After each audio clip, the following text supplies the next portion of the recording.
안녕하세요. 결혼 3년 차인 40대 여성입니다. 제 인생은 앞만 보고 달려온 경주마 같은데요. 한 번도 걸림돌이 없다고 생각했는데 결혼하기 전에 있었던 시댁 식구들과의 사건은 매우 큰 장애물이었답니다. 그럼 제가 시댁이라는 장애물과 어떤 일이 있었고 어떻게 됐는지 지금부터 몇 자 적어보도록 하겠습니다. 저는 고등학교 졸업 후 대학을 포기했어요.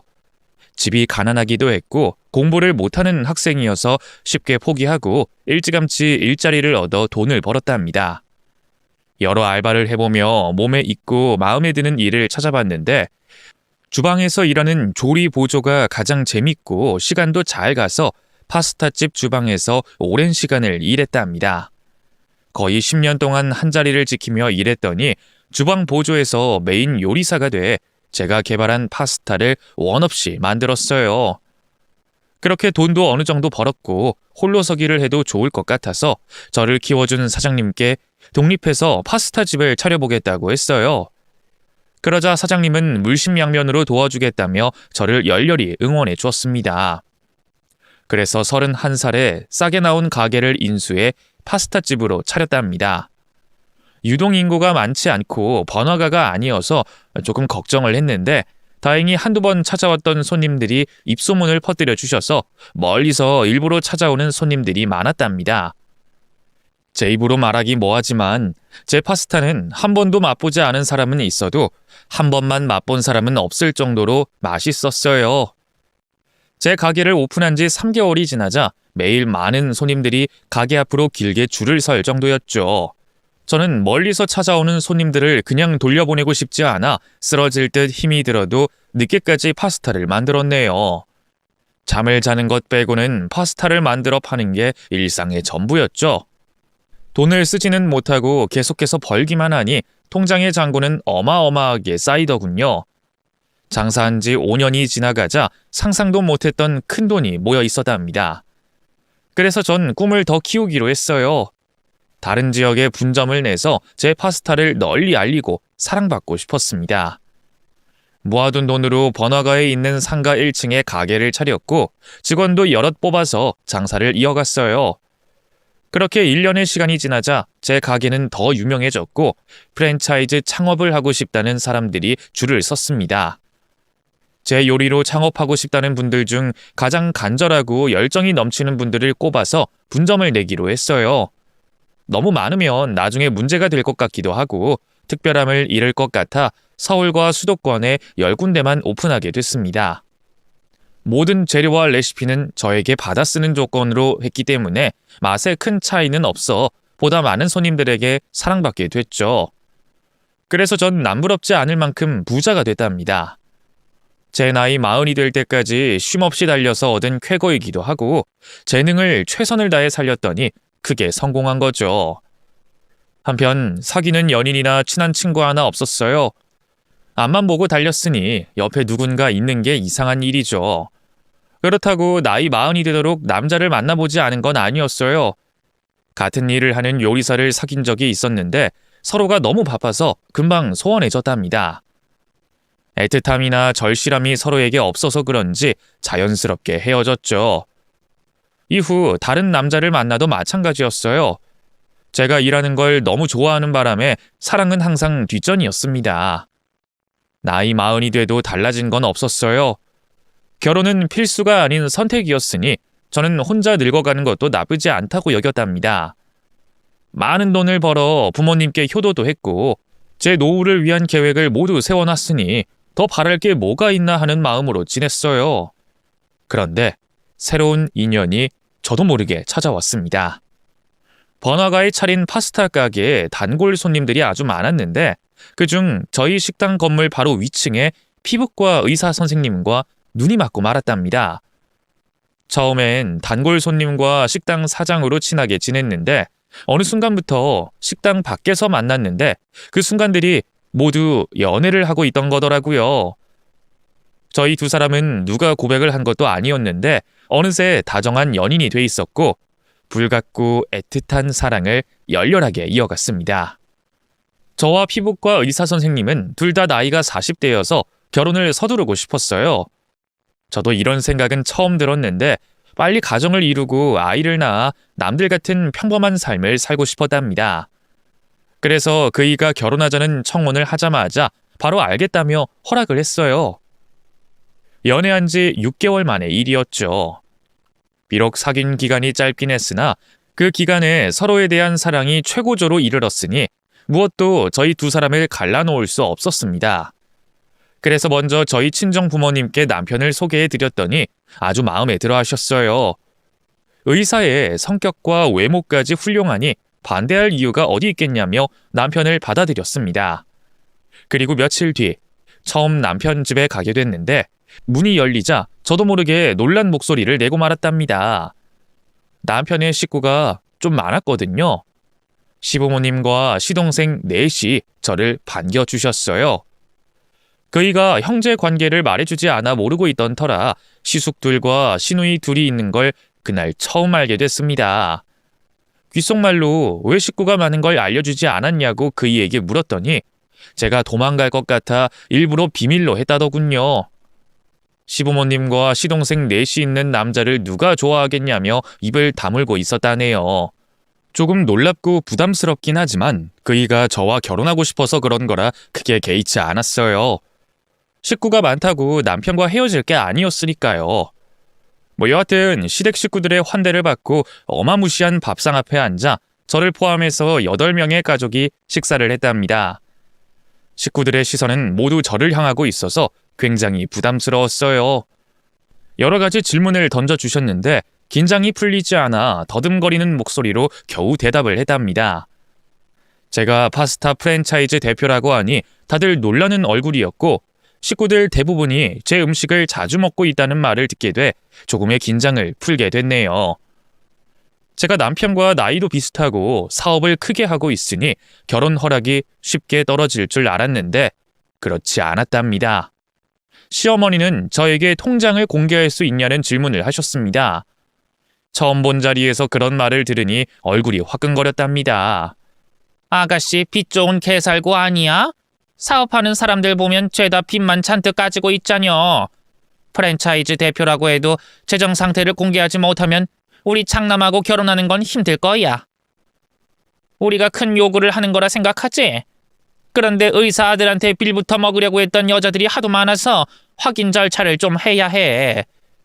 저는 당황하긴 했지만 의사 아들을 둔 어머님이 충분히 할 수 있는 질문이라고 긍정적으로 생각했습니다. 결혼은 현실이었으니 빚쟁이 마누라를 얻는 것보다 통장을 공개해서 믿음을 주는 게 바람직할 수도 있겠다 싶었어요. 그래서 전 네 어머님, 다음에 찾아뵐 때는 통장 가지고 오겠습니다. 제가 우혁 씨의 돈을 바라고 결혼하는 게 아니란 걸 증명할게요. 하고 대답했답니다. 그러자 식구들은 마음을 조금 열었는지 제 앞에서 편한 대화를 주고받았습니다. 그런데 너무 편했는지 제가 이해할 수 없는 이야기가 오갔어요. 둘째 서방님과 동서가 남편에게 이렇게 말하더군요. 에이 형, 이번 달 병원 수익은 셋째 동생이 임신해서 축하금으로 절반 주기로 했어. 그리고 나머지 돈은 식구들이 나눠 가질 거야. 다들 형 병원을 홍보하고 있으니까 수고비로 충당하고 다음 달 수익부터는 형 결혼 자금으로 남겨놓을게. 아주버님, 저희가 매일 병원 홈페이지에 댓글 달고 있는 거 아시죠? 게다가 아주버님 병원을 추천하는 글 하루에 몇십 건씩 올리고 있다고요. 이게 쉬워 보여도 엄청 스트레스 받는 일이에요. 많은 사람들이 우리가 올린 글을 보고 병원에 찾아가는 걸 알아주셨으면 해요. 이게 무슨 말인지 제대로 알아듣지 못한 저는 남편이 하는 대답에 귀를 기울였습니다. 아이 재수씨 잘 알죠. 우리 식구들이 해주시는 일이 매우 중요하다는 걸 말입니다. 그래서 제가 재수씨와 형식이한테 모든 관리를 맡긴 게 아니겠어요. 두 사람이 알아서 잘 운영해주는 것 같아 마음 편히 일하고 있다고요. 아주버님이 그렇게 생각하신다니 다행이군요. 그럼 이번 달에도 똑같이 나누도록 할게요. 그런데 아주버님, 분발 좀 하세요. 병원 찾는 환자들한테 영업해서 더 많은 시술 해주라고요. 해달라는 것만 해주면 뭐가 남겠어요. 바가지도 씌우고 하란 말이에요. 보톡스 맞으러 온 환자한테 점도 빼라고 권하고 필러도 하라고 부추기란 말입니다. 그래야 돈벌이가 좀 되지 않겠어요? 지금 병원 수입 보면 너무 형편없어요. 이래가지고 우리 식구들이 어느 세월에 부자가 되겠어요? 아, 네. 제가 너무 솔직하게 일해서 탈이죠. 앞으로 환자들한테 영업도 하고 그럴게요. 관리해 주셔서 감사합니다, 재수 씨. 알고 보니 남편의 수입을 둘째 서방님과 동서가 관리하는 건 물론이고 병원 수입을 식구들이 나눠 먹고 있는 겁니다. 병원을 홍보하는 댓글을 다는 게 식구들의 직업이었어요. 저는 이 말을 듣는데 기가 차서 말이 나오지 않았습니다. 의사 남편 하나 두고 모든 식구들이 빨대를 꽂고 있었으니 뭔가 크게 한 방 맞은 기분이었답니다. 그래서 시댁에서 나와서 남편에게 확실하게 말했어요. 우혁 씨, 이게 다 무슨 소리야? 우혁 씨가 병원에서 번 돈을 가족들이 관리하고 월급까지 따박따박 받아간다는 게 말이 돼? 자기 호구야? 에이, 호구라니. 가족들이 매니저처럼 관리 잘해줘서 병원이 잘 되고 있는 거라고. 또 돈 관리를 아주 잘해주고 있어서 돈을 잘 불리고 있단 말이야. 재수 씨가 얼마 전에 투자했는데 3배나 이익을 봤다고 했어. 몇 년 뒤엔 나한테 종합병원 차려줄 수도 있다고 했는걸. 자기 진짜 순진하구나. 이런 식으로 허황된 소리를 믿어가면서 재산을 식구들한테 맡긴 거야? 이제야 알겠네. 자기가 왜 그 전까지 결혼을 못했는지. 식구들이 반대해서 죄다 헤어졌다며. 그건 물주인 자기를 빼앗기기 싫어서 반대한 거야. 제가 확실하게 충고를 해줬는데도 그이는 식구들을 철석같이 믿고 있더군요. 바로 제 말에 반대하는 말을 꺼내더군요. 아이 참, 우리 식구들은 단합이 잘 돼서 그런 거야. 그리고 처음 병원 차렸을 때 환자가 없어서 고생일 때 사람들 끌고 온 게 다 우리 식구들이야.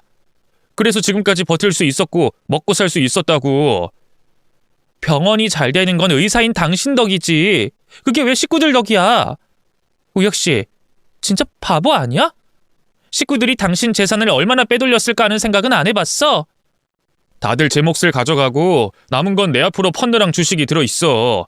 재수 씨랑 동생이 알아서 잘 불려주고 있다고. 세라야, 그냥 우리 식구들 믿어주면 안 될까? 그이는 호구를 넘어서 제대로 가스라이팅을 당하고 있는 것 같았습니다. 잘난 자식의 빨대를 꽂고 사는 연예인 부모들을 뉴스로 많이 봤었는데 이런 일이 일반 사람인 제 예비 남편이 당하고 있다 하니 환장할 것 같더군요. 그래서 전 며칠 생각을 하고 나서 그이에게 통보하듯이 말했습니다. 자기야, 나랑 결혼하고 싶으면 당장 식구들한테 재산 돌려받아. 그동안 월급으로 준 건 뭐라 못하겠는데 당신의 개인 재산은 모두 돌려받으란 말이야. 그리고 식구들한테 한 푼의 돈도 주지 마. 댓글 달아주고 편하게 먹고 사는 식구들 꼴은 죽어도 못 보겠으니까. 다 돌려받으라고? 지금 재수 씨가 몇 배로 불어나고 있다고 했는데. 지금 달라고 하면 반토막이 날지도 모른다고. 그리고 세라야, 우리 식구들은 다들 직업이 없어. 내 병원 댓글 일이 아니면 백수가 되는 거야. 돈을 불려도 내가 불려줄 테니까 당장 모든 재산 받아와. 통장 관리도 내가 할 테니까 받아오고. 그리고 당신 식구들이 그동안 공짜로 잘 먹고 살았으니 이제부턴 알아서 먹고 살게 내버려둬. 세라야, 하루아침에 이걸 다 하란 말이야? 우리 식구들 충격 심하게 받을 텐데. 결혼하고 좀 지나서 해결하면 안 될까? 남편은 계속해서 답답한 소리를 해대서 제가 크게 신경질을 내고 말았습니다. 이 멍청아! 당신이 이용당하고 있는 걸 왜 모르고 있는 거야? 됐고, 나랑 결혼할 거면 내 말대로 하고 그게 아니면 바로 헤어져. 난 호구 마누라가 될 생각은 추워도 없으니까. 알았어. 난 세라 당신하고 무조건 결혼할 거야. 그러니까 헤어지자는 말만 하지 마. 시키는 대로 다 할게. 다행히 어리석은 남자긴 했지만 끝까지 식구들을 감싸들진 않았어요. 그래서 그이는 바로 시댁 식구들에게 자기 재산을 직접 관리하겠다고 통보하고 통장을 돌려달라고 했답니다. 그런데 식구들은 눈에 불을 켜고 반대했다네요. 여자 하나 잘못 만나서 이게 뭐하는 짓이냐며 쓴소리를 듣고 돌아왔어요. 세라야, 식구들이 당신한테 할 말 있다고 오라고 하네. 같이 가보자. 이 멍충아, 자기가 번 돈을 왜 돌려받지도 못하고 그냥 와. 그냥 내가 직접 가서 해결하는 게 낫겠네. 알았어. 내일 바로 당신 식구들 집에 가보자. 그래서 이튿날 시댁에 찾아갔더니 눈에 불을 켜고 저를 째려보더군요. 시어머니는 결혼도 하기 전에 왜 남편의 통장을 돌려받으려고 하냐며 쓴소리를 시작하셨어요. 이봐, 자네는 아직 우리 집 식구가 아니야. 그런데 뭔데 내 아들 재산을 달라 말라야. 그리고 뭐? 우리가 하는 댓글 알바를 못하게 하라고 했다면서? 어디 되먹지 못한 게 굴러 들어와서 남의 집에 감나라 배나라 참견이야? 너 솔직히 말해봐. 의사인 내 아들한테 돈 때문에 들러붙은 거지? 어머님, 저 파스타집 10개나 둔 대표예요. 돈은 어머님 아들보다 훨씬 잘 번다고요. 전 모든 걸 정상으로 돌리려고 하는 거지 제 이익을 위해서 이러는 게 아닙니다. 제 대답에 식구들은 모두 혀를 끌며 짜증을 냈고 곧 시아버지가 한마디 하더군요. 안 되겠네. 이번에 데리고 온 색시도 우리 맏며느리감이 되지 못하는 것 같다. 둘이 헤어져라. 제가 없어져야 계속 남편 등의 빨대를 꽂을 수 있으니 결혼을 반대하더라고요. 정말 기가 막힐 노릇이었죠. 시아버지 말씀에 모든 식구들이 찬성하며 저와 그이에게 헤어지라고 통보했답니다. 그러자 예비 남편은 그럴 수 없다며 반기를 들었어요. 아버지, 엄마, 그리고 동생들 모두 잘 들어요. 저는 세라 없이 못 삽니다. 그동안 제 결혼 쭉 반대해온 게 무슨 이유인지 모르지만 상관없어요. 여러분들 사리사욕 채우려고 했다 해도 문제로 삼지 않을 겁니다. 그런데 세라만큼은 절대 놓치고 싶지 않아요. 그러니 세라가 말하는 대로 저의 재산 모두 돌려주세요. 앞으로는 직접 관리하겠습니다. 이제야 정신을 차렸는지 남편이 식구들에게 단호하게 말하더군요. 하지만 식구들은 하나같이 여자를 잘못 만나 변했다며 비난했습니다. 정말이지 남편의 등골을 죽을 때까지 뽑아먹으려 작정한 기세를 보이더군요. 이런 집안에서 순진하게 당하고만 살아온 남편이 불쌍하기 그지없었습니다. 그래서 제가 남편을 위해 불려놨다는 재산을 공개부터 해보라고 했어요. 만약 관리를 잘하고 있다면 그만두겠다고 했죠. 남편 또한 바로 예비동서에게 통장과 투자에서 불어난 내역들을 바로 공개해달라고 요구했습니다. 그러자 시동생들과 동서들, 시매부들 모두 고개를 숙이며 꿀먹은 벙어리가 됐어요. 그래서 남편에게 지금 당장 원래대로 돌리지 않으면 파혼하고 나가겠다고 했더니 그이가 목소리를 높여 자기 재산을 다 가지고 나오라고 경고했답니다. 이윽고 그이 앞에 통장과 문서들이 잔뜩 놓여졌는데 예상했던 돈의 절반밖에 없다고 하더군요. 역시나 시댁 식구들이 뒤로 다 빼돌려 배를 채운 거죠. 뚜껑을 열어보니 남편도 많이 놀란 것 같았습니다. 저야 예상하고 있던 일이라 이제라도 제자리를 찾길 바랬죠. 우혁씨, 이러고도 식구들한테 믿음이 가? 지금 다 공개됐으니까 당신이 판단해봐. 이 정도일 줄은 몰랐네. 난 당연히 알아서 관리를 잘해줄 거라 믿었어. 거봐, 내가 하는 말이 맞다고 했잖아. 당신은 여태까지 바보 등신처럼 호구로 살아온 거야. 댓글 알바고 투자고 모두 개소리라고. 제가 전곡을 찌르는 말을 하자 식구들은 아무 말도 하지 못했어요. 그동안 잘못한 걸 인정하고 앞으로는 정직하게 살겠다며 사과를 하더군요.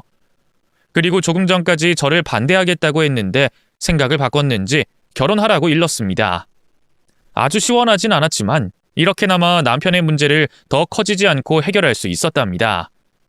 이미 뜯긴 돈은 어쩔 수 없으니 앞으로는 절대 시댁과 돈으로 얽히지 말라고 충고해 주는 것으로 막을 내렸어요.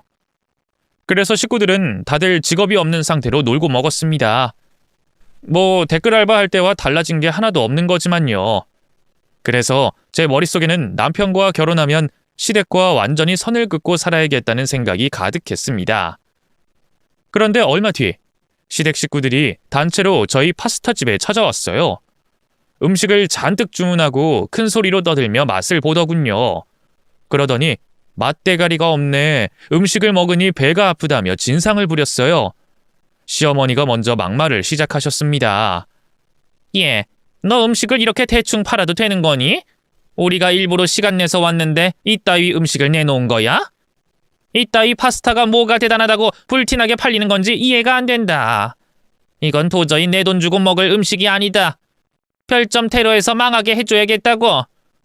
시어머니에 이어 둘째 예비동서가 말을 잇더군요. 그러게요. 완전 사기당한 기분이에요. 우리가 댓글 달아서 얼마나 대단한지 보여주자고요. 그리고 아주버님이 정신 차리고 헤어지게 만들어줍시다. 그 밖에 나머지 식구들도 많은 손님들 앞에서 개진상을 떨더군요. 이 파스타집 사장이 얼마나 간사하고 돈에 미쳐있는지 막말을 하며 의사 남편을 꼬셔 재산을 빼돌리네 어쩌네 하면서 행패를 부렸답니다. 이에 저는 눈 하나 깜짝하지 않았습니다. 지난 20년 동안 장사하면서 진상을 많이 봐왔으니 이 정도는 작은 스트레스조차 되지 않았어요. 제가 놀라지 않고 할 일을 하고 있으니 식구들은 분통이 터졌는지 더 심하게 진상을 부렸습니다. 예, 너 내 아들을 어떻게 구워 삶았는지 모르겠다만 이제 그만 헤어져라. 니년 때문에 우리 인생이 전부 망가지게 생겼다고. 그동안 잘 살아왔었는데 니년 때문에 균열이 일어나단 말이야. 화목한 집안을 금가게 했으니 넌 우리 집 식구가 될 자격이 없다. 너만 없어지면 되니까 조용히 내 아들과 헤어져라. 어머님, 그리고 가족 여러분, 그건 이미 끝난 얘기 아닌가요? 제 남편이 절 선택했고 모든 걸 제자리로 돌리기로 했잖아요. 여러분들이 꽂을 빨대가 없어져서 일어나 본데 그냥 열심히 일해서 먹고 살 생각하세요. 다들 해먹을 만큼 해먹었잖아요. 뭐야? 인연이 째진 주둥이라고 지 하고 싶은 대로 아무 말이나 막 하네. 야, 우리가 무슨 빨대를 꽂았다고 그래? 가족끼리 서로 도와가며 잘 살아가고 있는 걸 왜 아니 꼽게 보고 지랄이야? 여하튼 니년 하나 때문에 우리 집안이 흔들리니까 조용히 꺼져라. 내 아들한테서 떨어지라고. 아휴, 알았어요. 그이한테 여러분을 선택하든 저를 선택하든 알아서 하라고 할게요. 그럼 됐죠? 이년아, 내 아들이 너한테 콩깍지가 씌었으니 너를 선택할 거라 알잖아. 그래서 이렇게 찾아와서 좋게 말하는 거고. 참 좋게도 말씀하셨네요. 공갈 협박해서 헤어지라는 게 여러분이 생각한 해결책이었나요? 정말 다들 한심하시네요. 경찰 부르기 전에 다들 돌아가시는 게 좋을 겁니다. 결혼은 그이가 포기하면 저도 관둘게요. 됐죠? 제가 겁을 먹긴커녕 여러 명을 상대로 할 말을 일목조연하게 했더니 다들 혀를 차더군요. 그리곤 할 말이 없어서 그대로 돌아갔답니다. 그래서 남편을 불러 시댁 식구들과 아예 인연을 끊으라고 말했어요. 그런 시댁과 어울리느니 이별하는 게 낫겠다고 강조했죠. 그이는 그동안 호구가 돼 가스라이팅에 묶여있던 걸 인정하고 제가 하라는 대로 식구들과의 인연을 끊겠다고 했습니다. 남편은 저 없이 혼자 시댁에 찾아가 앞으로는 모르는 사이로 지내자고 통보했답니다. 그리고 저를 찾아와서 행패를 부리거나 협박을 하면 그땐 가만히 있지 않겠다고 경고까지 하면서 말이죠.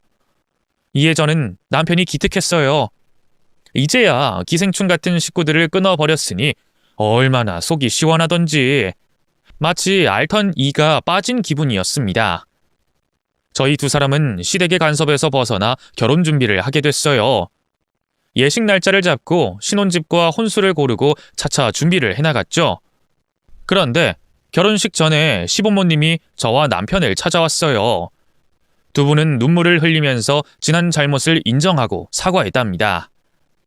큰아들, 우리 장남, 그동안 우리가 미웠지? 엄마랑 네 아버지가 그동안 많은 반성을 했다. 너희들 말대로 우린 그동안 기생충처럼 살아온 것 같다. 해준 거 하나 없이 아들내미 등골을 빨아먹고 살아왔지. 부모가 돼서 참으로 부끄럽구나. 정말 미안하다 아들. 그리고 새아가. 예비가 못나서 그런 거지. 우여가, 세라야, 너희 두 사람이 우리랑 연을 끊겠다고 하니 가슴이 미어지더구나. 자식을 잃고 싶지 않아 이렇게 찾아왔다. 아들아, 우릴 용서해주면 안 되겠니? 앞으로는 절대 네 돈에 손도 대지 않으마. 또 그러면 내가 아버지가 아니라 네 새끼를 하겠어. 시부모님은 눈물을 계속 흘리면서 사과의 뜻을 밝혔습니다. 사실 제가 나서서 남편과 시댁 간의 돈 문제를 조금이나마 해결했고 앞으로는 제 뜻대로 하기로 해서 돈을 뜯길 위험은 없었습니다. 게다가 나이 든 시부모님이 이렇게 사과를 하시니 용서하지 않을 수 없겠더라고요. 남편 역시 이제 아무런 문제가 없을 테니 시댁 식구들과 연을 이어가면 어떻겠냐고 저에게 물었답니다. 이에 고개를 끄덕이며 천륜을 억지로 끊을 필요는 없다고 말해줬네요. 시부모님은 그제야 웃으시며 안도의 숨을 내셨습니다. 그동안 잘못한 걸 반성하고 있다는 말씀을 잔뜩 늘어놓기도 했고 지금 시댁 식구들은 다들 먹고 살 길을 알아서 찾아가고 있다는 소식을 전해주셨습니다. 그런데 시어머니가 저에게 부탁할 말이 있다고 하시더군요.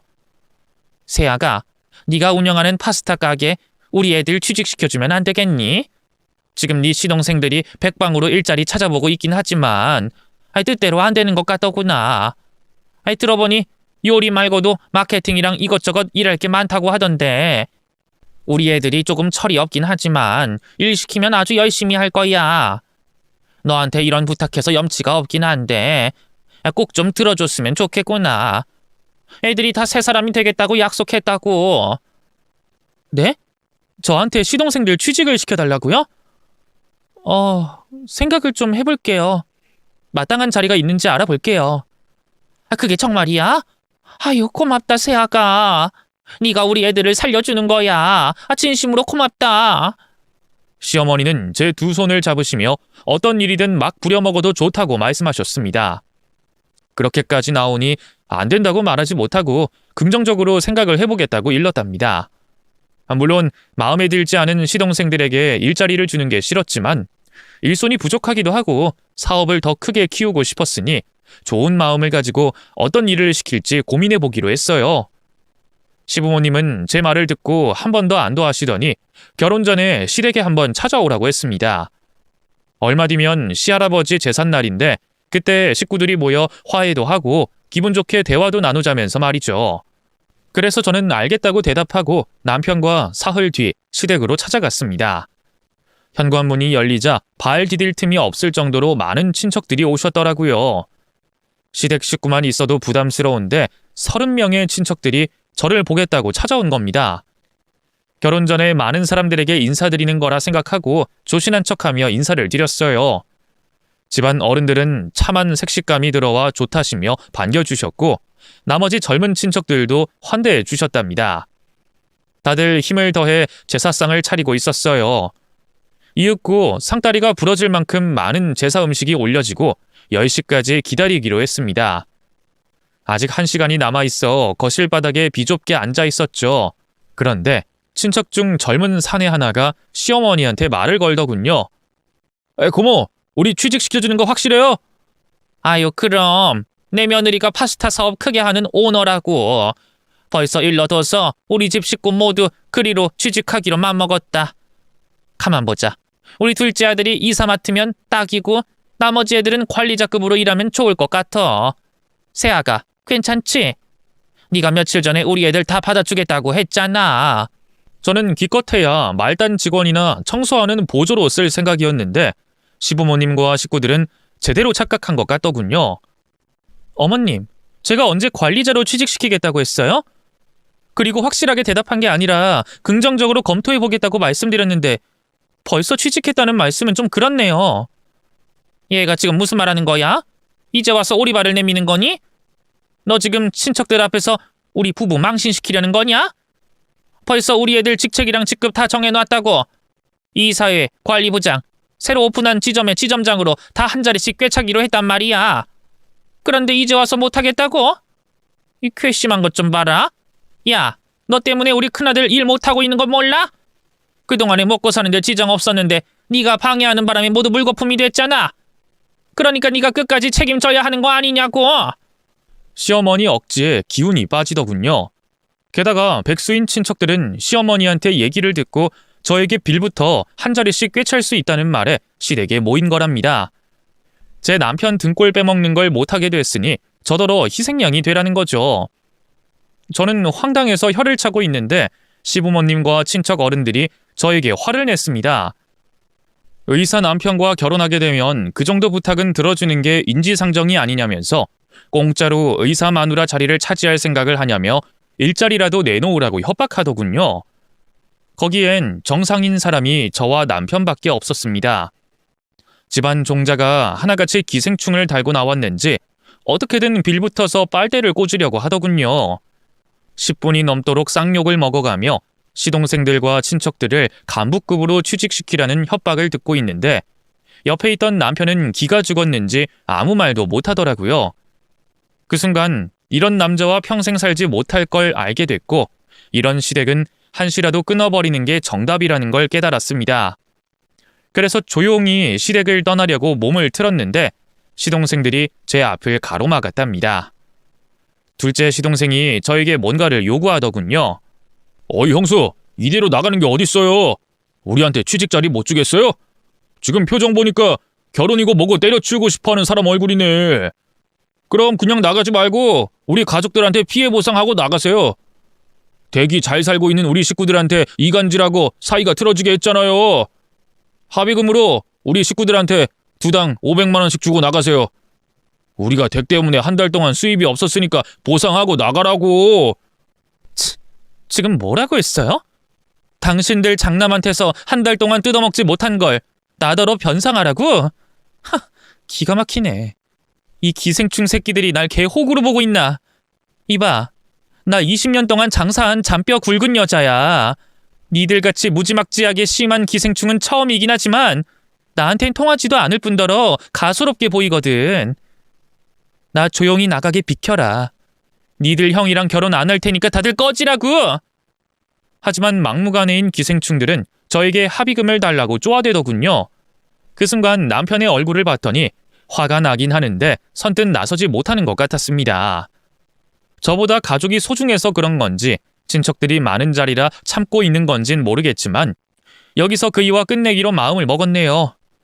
그래서 전 제 앞을 가로막고 있는 시동생들을 뒤로 하고 등을 돌려 잘 차려진 제사상 쪽으로 걸어갔습니다. 그리곤 상다리 하나를 붙잡고 친척들과 식구들을 향해 뒤집어 엎어버렸습니다. 제기가 우당탕탕 소리를 내며 쏟아지고 정성껏 차린 음식들이 순식간에 못 먹을 쓰레기가 됐죠. 가만히 있으면 진짜 가만히로 보고 계속 지랄할 것 같아서 강력한 한 방을 보여준 겁니다. 그렇게 제사상을 엎어버리고 친척들과 식구들을 하나하나 노려보고 말했어요. 이 역겨운 집구석에 다시 발붙일 일 없으니까 괜히 나한테 빌붙을 생각들 마세요. 당신들 아들한테 빨대를 꽂든 말든 알아서들 하라고. 의사랑 결혼하니까 뭘 달라고? 내 사업장에 이사 자리랑 관리자 자리를 달라고? 아, 나 떡이다. 의사 마누라 자리 개나 줘. 더러워서 반납할 테니까. 저의 막말에 다들 크게 놀라는 건 당연했고 제가 밖으로 나가려고 하자 시동생들과 친척들이 막아서더군요. 이번에는 제사상을 엎은 피해 보상을 하라며 돈을 요구했습니다. 도대체 머릿속에 뭐가 들었는지 처음부터 끝까지 꽁돈만 처먹으려고 들더군요. 제가 아무것도 주지 못하겠다는 의지를 강하게 보여주며 비키라고 경고했는데 아무도 비켜줄 생각을 하지 않더라고요. 그래서 힘으로 밀어내며 나가려는데 둘째 예비동서가 제 뺨을 갈겼어요. 이년아, 네가 우리 집안을 풍비박산으로 만들고 나가면 그만이야? 니년이 뒤집어 놓은 걸 다 보상하고 나가. 너 때문에 우리가 한 달 동안 벌지 못한 돈과 제사상 엎은 피해 보상금 내놔. 그리고 여기 있는 사람들 모두 정신적인 피해 받았으니 그에 관한 위자료도 싹 다 뱉어놓고 나가. 한 대 맞은 저는 눈이 뒤집혀서 예비 동서의 코에 주먹을 날렸습니다. 제가 장사하면서 다짐한 게 있는데 받은 게 있으면 더 푸짐하게 돌려준다는 거였어요. 따귀를 주먹으로 코를 때려 쌍코피로 보상해줬습니다. 그러자 식구들 모두가 저에게 달려들며 머리채를 잡으려고 들자 남편이 나서더군요. 바닥에 떨어진 제기를 하나씩 식구들에게 집어 던졌습니다. 다들 그만들 좀 해요! 언제까지 이러고 살 거예요? 나만 괴롭혔으면 됐지 왜 내 아내한테까지 이 난리를 치냐고요? 이 사람이 무슨 죄가 있다고 길을 막고 돈을 뜯어내려고 하는 겁니까?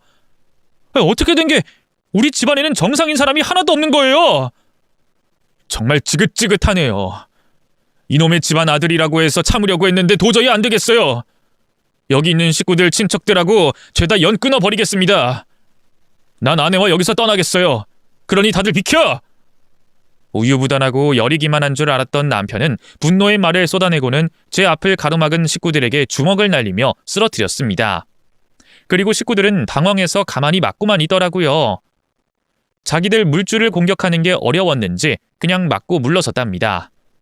그이는 제 손을 잡고 현관문을 향했고 문을 열고 나가기 전에 침을 식구들을 향해 뱉고는 퇴장했습니다. 저 역시 똑같이 침을 뱉고 시댁에서 나와버렸답니다. 그이는 아무 말도 하지 않고 제 손을 놓지 않고 어디론가 향했어요. 어딜 가는 거냐고 물어도 대답하지 않고 무조건 따라오라고 하더군요. 이윽고 저희가 도착한 곳은 대형 로펌 사무실이었습니다. 남편은 진작부터 여길 찾아와 자문을 구했답니다.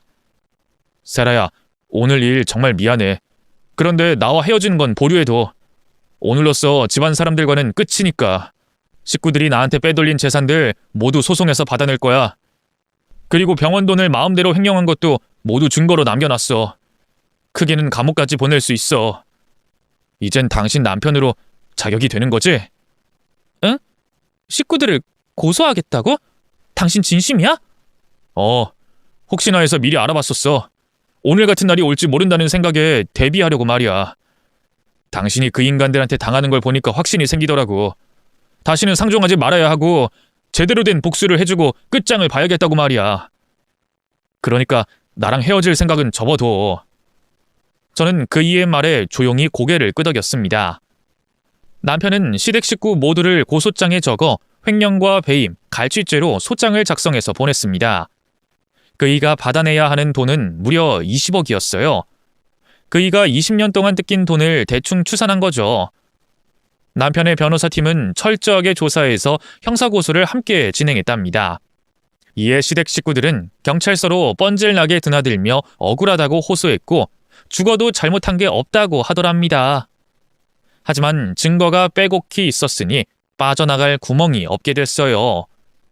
모두 철창신세를 지면 좋겠지만 아쉽게도 남편의 돈을 관리한 둘째 시동생과 동서만 구속수사를 받게 됐답니다. 이에 어쩔 도리가 없었는지 시댁 식구들이 저희 부부를 찾아왔어요. 고소를 취하하고 없던 일로 해달라며 두 손을 싹싹 빌더군요. 우리 장남 우여가 네가 여자한테 홀려서 정신이 나간 거야. 제발 고소 취하해라. 아직 검찰에 넘어가지 않아서 네가 취하만 해주면 조용히 묻을 수 있다고 그러더라. 그러니 제발 네 동생을 빼주렴. 앞으로 너한테 뭐 해달라고 안 할 테니 제발 여기서 끝내자. 그리고 우리가 무슨 돈이 있다고 20억을 너한테 갚겠니? 앞으로 두고두고 조금씩 갚을 테니까 없던 일로 하자. 엄마, 내가 여자한테 홀려서 정신이 나간 게 아니라 정신을 차린 거예요. 이 여자 아니었으면 평생 등신같이 뜯기면서 살았을 거라고요. 그동안 나는 가족들 위해 바른 인생을 살고 있다고 착각했는데 이 여자가 모든 걸 제대로 잡아줬다고요. 엄마, 아버지 두 분이 저한테 해준 게 뭐가 있나요? 대학 등록금을 한 번이라도 내줘봤어요. 용돈을 주길 하셨어요. 하루에 2시간만 자면서 이 자리에 올 때까지 내 숨통 쪼이며 뜯어먹기 바빴잖아요. 이제 다 때려치울 거예요. 나한테 가족은 이 사람, 내 아내가 될 세라뿐입니다. 너 진짜 1억이야? 아들, 우리가 부족해서 널 제대로 키우지 못한 건 인정하지만 널 사랑하지 않은 순간은 한 번도 없었어. 제발 정신 차리고 우리한테 돌아와. 넌 지금 악마 같은 년한테 홀린 거라고. 어서 엄마 말대로 해라. 시부모님은 끝까지 남편을 가스라이팅 하려고 했습니다. 어떻게든 위기를 넘기고 다시 빨대 꽂을 생각뿐이었죠. 남편은 시댁에서 완전히 벗어난 상태라 시어머니의 말을 한 귀로 듣고 흘리더군요. 이봐요, 송옥순 여사님, 김춘배 어르신. 두 분은 이제 내 부모가 아니에요. 남남이니까 그런 줄 알고 그만 꺼지세요. 그러자 시부모님은 크게 분노하며 남편을 때리려고 손을 뻗었습니다. 하지만 제가 이를 다 막아내고 두 사람을 밀어버렸어요. 이에 마지막 수단이었는지 바로 무릎을 꿇고 애원했습니다. 우여가, 알았다. 네 말대로 인연 끊자고 하자면 그렇게 할게. 그런데 20억은 못 준다. 우리한테 그런 돈이 어딨겠니? 그냥 조용히 살 테니 돈 달라고 고소만 하지 말아라. 우여가, 네 동생 내외는 감옥에 보내도 뭐라 하지 않으마. 대신 우리라도 살게 해줘라. 송옥순 여사님, 내 등골 뽑아서 지금 사는 집하고 땅까지 사놨잖아요. 누가 모를 줄 알았어요? 그리고 나한테 빼돌린 돈이 20억이 아니라 더 많다는 것도 알고 있어요. 당신들이 갚을 수 있는 수준의 돈을 달라는 거니까 알아서 하세요. 저는 아무 말도 할 필요가 없었어요. 남편이 다 알아서 하고 있으니 옆에서 가만히 구경만 했죠. 시부모님은 끝까지 돈을 못 주겠다는 말만 남발하다가 결국 그이가 신고한 경찰들에 끌려서 쫓겨났답니다. 그리고 얼마 뒤 재판이 열리게 돼 시댁 식구들이 20억을 갚으라는 판결이 내려졌습니다. 시동생과 동서는 횡령과 갈취가 인정돼 감옥살이를 하게 됐고요. 그래서 시댁 식구들은 편한 인생이 죄다 끝나버리게 됐습니다. 살던 집을 처분하고 가지고 있던 남편 재산을 모두 토해내서 하루아침에 빈털터리가 됐죠. 다들 집도 절도 없이 거리에 나앉아 제각각 원룸과 지하방, 고시원 등에 뿔뿔이 흩어져서 빈곤한 생활을 시작하게 됐습니다. 직장은커녕 알바도 한번 해보지 않은 시동생들은 취직이 될 리 없었어요. 대학을 나왔어도 할 줄 아는 게 없으니 일자리를 줄 사람이 없는 건 아주 당연한 일이었죠. 그래서 시숙들은 공사장에 가서 잡부로 일하게 됐고, 시누이들은 제가 20살에 했던 주방 보조로 들어가 설거지를 하며 살고 있답니다. 저는 바닥부터 시작했는데 시동생들은 거꾸로 호화롭게 살다가 바닥으로 치닫고만 거죠. 한편 남편은 수십억의 재산을 되찾고 지금 운영하는 피부과를 정리했습니다. 시댁 식구들이 구걸하러 몇 번 찾아와서 다른 곳으로 이사를 떠나게 된 거죠. 그래서 수도권에 있는 번화가 중 한 도시에 정착해 아주 크게 병원을 차렸답니다. 그이는 의사로서 실력은 최고였으니 찾아오는 환자는 줄을 섰네요. 그리고 저는 하던 대로 10개의 파스타 매장을 돌며 관리만 신경 썼습니다. 장사는 점주들에게 믿고 맡기고 뒤에서 지원하는 것만 하기로 했어요. 그렇게 시댁과 연을 끄는 저희 두 사람은 새로운 둥지를 들고 나서야 스몰 웨딩을 올리고 부부가 됐습니다. 그리고 신혼여행을 다녀오자마자 몸이 예사롭지 않아서 병원에 갔더니 임신이라는 걸 알게 됐어요. 허니문 베이비가 생긴 거죠. 40대에 가진 아기라서 각별하게 몸조심을 해야 해서 출산할 때까지는 거의 집에서만 지내기로 했어요. 제 식당은 알아서 잘 굴러가고 있었고 남편도 저의 내조 없이도 잘하는 사람이어서 걱정할 일 하나 없이 태교를 하다 건강한 딸을 순산하게 됐답니다. 3년이 지난 지금 저희 세 식구는 누구보다 행복하고 아늑한 날들을 보내고 있어요. 그리고 시댁 식구들은 아직도 개고생을 하면서 살고 있답니다. 자립해서 살아본 적이 없으니 그럴만도 하죠. 아마 10년은 넘게 눈물 젖은 빵을 먹으며 살지 않을까 하는 예상이 드네요. 여러분, 저희 시댁 식구들 정말 최악 아닌가요?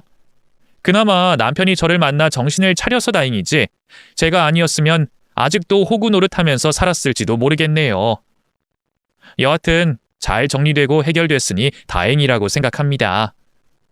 혹시 주변에 저희 시댁 식구들 같은 사람들을 알고 계시면 제 사연 공유해서 들려주세요. 얼마나 큰 벌을 받을지 알고 기생충 생활을 접도록 말이에요. 그럼 이만 글을 줄이겠습니다. 모두 행복하시고 좋은 하루 보내세요. 안녕히 계십시오.